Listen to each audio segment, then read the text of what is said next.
नमस्कार, मी Shubhangi Patil. Divya Belgaum Chandgad live news म्हणजेच DBC मध्ये आपले सहर्ष स्वागत नंबर करते 1 बने रहो तो ये बहुत बड़ी बात हो जाती है.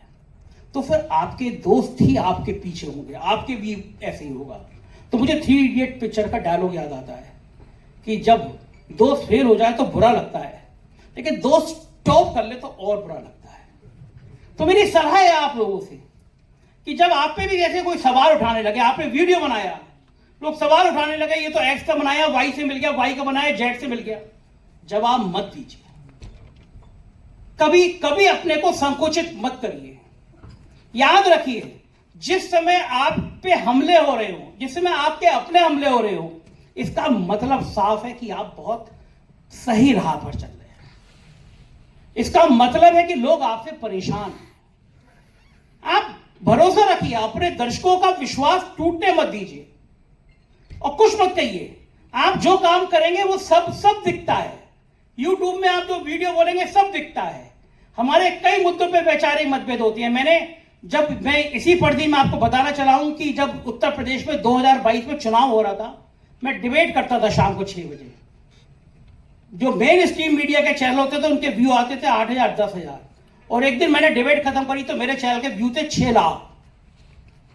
6 लाख व्यू थे तो लोग परेशान थे कि यार डिबेट इतनी बढ़िया चल रही है. एक दिन उठा तो देखा मेरा चैनल बंद. मैंने कहा ये क्या हुआ. मैंने 1 घंटे के अंदर 4 PM यूपी के नाम से शुरू किया. और उसके बाद में देश में अलग अलग जगह प्रदर्शन हुए. मेरे बहुत अच्छे एडवोकेट हैं हैदर जी, उन्होंने यूट्यूब को बहुत लंबा चौड़ा लीगल नोटिस दिया. तीसरे दिन डर के मारे यूट्यूब ने सॉरी बोला कि आपका चैनल कंप्रोमाइज हो गया था, खुल गया, लेकिन मेरा दूसरा चैनल तैयार था. मैंने कहा मैं इसका क्या करूं, लेकिन 4 PM यूपी के नाम से मैंने यूपी की खबरों के लिए बना दिया. देखिए, कभी कभी जब आपको बुरा करने के सोचते हैं लोग, तो ये मान के चलिए कि अगर आप नेक रास्ते पे हैं तो आपका और बड़ा भला होने जा रहा है. उन्होंने मेरा एक चैनल बंद करने की कोशिश करी. मैंने यूपी का आइडिया नहीं आया था तब तक मैं ये कर सकता हूं. मैंने 4 PM यूपी के नाम से चैनल बना दिया. 2 दिन पहले उसके भी 6 लाख सब्सक्राइबर हो गए. फिर गुजरात के चुनाव होने को हुए, इनकम टैक्स का नोटिस आ गया कि गुजरात पे ना बोले. तो मैंने वकील साहब से कहा हैदर जी साहब इसका जवाब दीजिए, मैं गुजरात देखता हूं. गुजरात मैंने ढूंढा, मयूर जानी जैसे बहादुर पत्रकार मुझे मिले, मैंने 4 PM गुजरात लॉन्च कर दिया. मैं कहा जितना रोकोगे, जितना परेशान करोगे, हम उतना आगे बढ़ेंगे. ये संकल्प है, ये दृढ़ शक्ति है, ये भरोसा है. और आज की तारीख में 12 राज्यों के हम लोगों ने चैनल खड़े कर दिए. ये केवल इसलिए हुआ, मैं घमंड करूं मैंने कर दिया, नहीं हुआ, क्योंकि लोग मुझे भरोसा दिला रहे थे. मैंने उनको भरोसा दिलाया था कि मैं मरते मर जाऊंगा, लेकिन इस देश में जो सांप्रदायिक ताकतें हैं उनके खिलाफ आवाज उठाता रहूंगा, उठाता रहूंगा, उठाता रहूंगा. सरकार मुझे जितना रोकने की कोशिश करेगी, जितना दबाने की कोशिश करेगी, मैं उनकी आंखों में आंखें डाल के सवाल पूछता रहूंगा. आज भी मैं अपने सभी साथियों को यह भरोसा दिलाना चाहता हूं. लाख हमले करते हैं लोग, लाख 4 PM की साख खराब करने को करें, लाख 4 PM पे साजिशें करें, लाख 4 PM को बदनाम करें. अगले 1 महीने के अंदर वीडियो देखिएगा, आप सब लोग चूंकि नहीं जानते होंगे, देखिएगा 4 PM को, और आप कहेंगे देश का ये वो चैनल है जैसा शेर चैनल इस देश में होना चाहिए.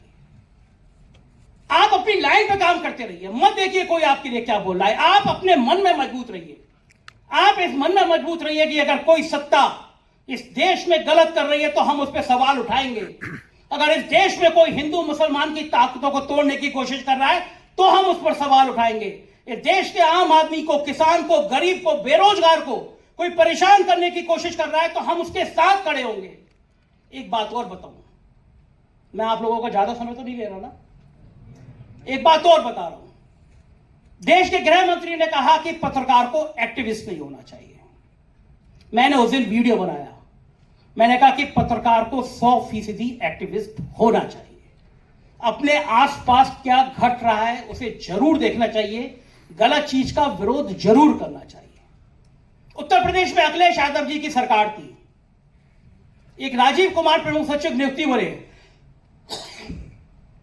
एक जमीन घोटाले में उनका नाम आया, 3 साल की सजा हुई.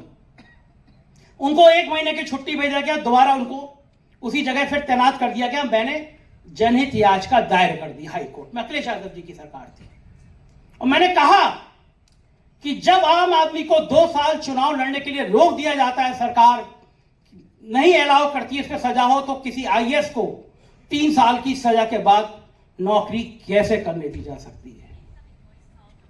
आप सबको बताते हुए मुझे खुशी होगी, पहली पीआईएल मेरी थी और आखिर में उस ताकतवर आईएएस को जेल जाना पड़ा। मैंने पीआईएल करी कि बहुत सारे आईएएस अफसर इस देश में छुट्टी लेके गायब हो जाते हैं, रिटायरमेंट से 1 साल पहले आ जाते हैं, सारी तनख्वाह ले लेते हैं। एक छोटा सा व्यक्ति देश का छुट्टी जाता है, 1 साल नहीं आता, सस्पेंड कर दिया जाता है सरकार